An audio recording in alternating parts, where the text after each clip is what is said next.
As many of you know, there was recently a triple murder in Chapel Hill, North Carolina, committed by a person named Craig Stephen Hicks, who is still alive. This was not a suicide murder. So undoubtedly we'll one day hear what his conscious motives were. But he killed three young people, apparently over a parking space. At least that was the subject of their dispute.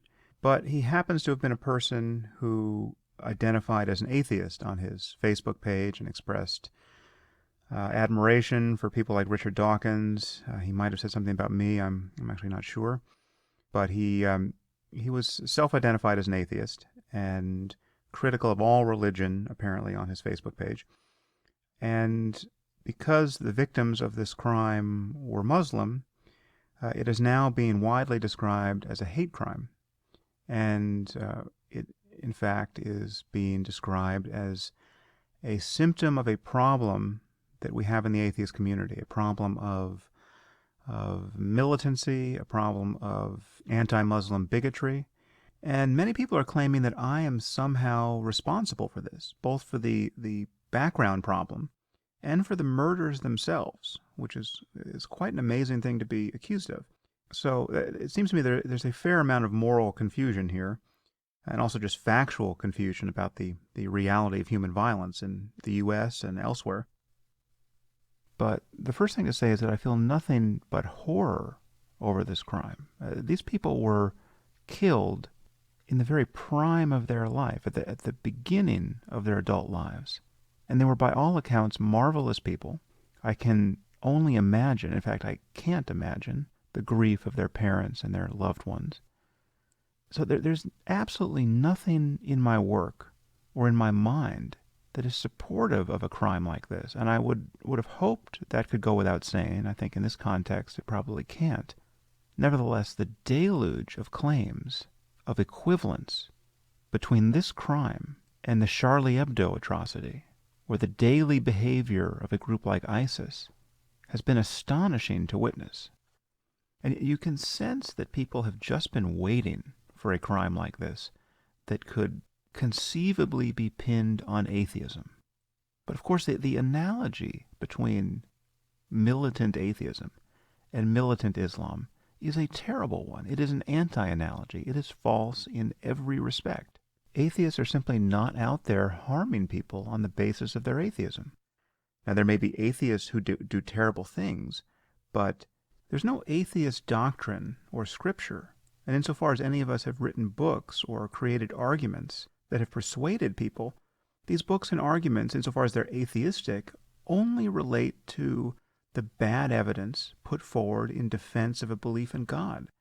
There's no argument in atheism that suggests that you should hate or victimize or stigmatize whole groups of people, as there often is in revealed religion.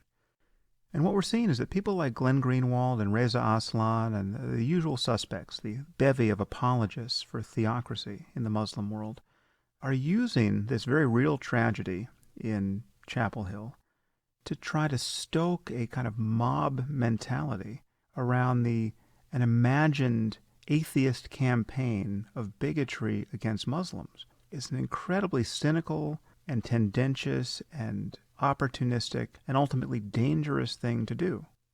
Of course, people like Glenn Greenwald and Reza Aslan are alleging that there's some kind of double standard here, that atheists are so quick to detect a religious motivation in the misbehavior of Muslims worldwide, but when it comes to their own, well, then they discount the role played by atheism. But this is just a total misrepresentation of how an atheist like myself thinks about human violence. It is simply obvious that some instances of Muslim violence have nothing whatsoever to do with Islam, and I would never dream of assigning blame to the religion of Islam for that behavior. And to my knowledge, I never have. And insofar as I'm ever confused about the source of Muslim violence, well then I apologize in advance for that confusion. But the problem, of course, is that there are teachings within Islam that explicitly recommend, in fact demand, violence in certain circumstances, circumstances which we in the 21st century if we are decent human beings, will recognize as being morally insane. Apostasy, blasphemy, adultery, merely holding hands with a man who is not your blood relative or husband, if you are a woman unlucky enough to be born in a country like Afghanistan. These are rather often killing offenses. And the link between the doctrine, as it is understood by Islamists and jihadists at this point, and the behavior is explicit, it's logical, it is absolutely unambiguous. And yet this doesn't prevent people from denying it at every turn. Now, there is no such link between atheism or secularism and violence of any kind, in any circumstance. There's nothing about rejecting the truth claims of religious dogmatists. There's nothing about doubting that the universe has a creator that suggests that violence in certain circumstances is necessary or even acceptable. And all the people who are comparing these murders to Charlie Hebdo or to ISIS, as insane as that sounds, are really trivializing a kind of violence that threatens to destabilize much of the world. And ironically, it is violence whose principal victims are Muslim. I would also point out that the idea that there's some kind of epidemic of hate crime against Muslims in the United States is totally at odds with the facts. You need only check the FBI website, and you'll see that there is no such wave of religious bigotry directed against Muslims or directed against anyone at all, in fact. Hate crime is a very rare offense. 5 people were murdered on the basis of hate crime in 2013. And when you look at the hate crimes directed at people based on religious bigotry, the crimes against Jews based on anti-Semitism outnumber the crimes against Muslims 5-1. And this is every year, and this is even in 2002 in the immediate aftermath of 9/11. So if we're going to be concerned about hate crime in the U.S., we should be concerned about anti-Semitism before we worry about anti-Muslim hate crime. And the level of anti-Semitism in the U.S. is minuscule when you're talking about violence against persons. Now, I wouldn't say the same thing of France, but in the U.S., it is virtually a non-problem, especially when you compare it to the tens of thousands of ordinary murders and rapes and aggravated assaults that happen on the basis of purely interpersonal violence. People are saying that this could not possibly have been a triple murder born of a neighbor's dispute over a parking space. But this is the most common form of interpersonal violence. It never makes sense on paper. You're talking about people who fail to regulate their emotional states, and they have, in the U.S., ready access to weaponry that makes it incredibly easy to kill someone impulsively. So hate crime per se is not a major problem, and the people who are trying to whip up a frenzy of concern over the ambient level of bigotry and intolerance and violence against Muslims in the U.S. are really trying to engineer a kind of moral panic designed to distract people from the real problems that Muslims face, and that we all face, frankly, which is this basic incompatibility between a 7th century theocracy and our collective aspiration to build a truly pluralistic and global civil society. You can understand this all through the lens of free speech, right? This is all you need to consider. A phenomenon like Charlie Hebdo or the Satanic Verses. And for some reason, people on the left have aligned themselves with theocrats and people who are truly intolerant of the very liberal values that apologists for Islam think they're enunciating. As I've said before, tolerance of intolerance is just cowardice, and it's a cowardice that's increasingly consequential. So this analogy between so-called militant atheism and militant Islam is essentially a moral hoax.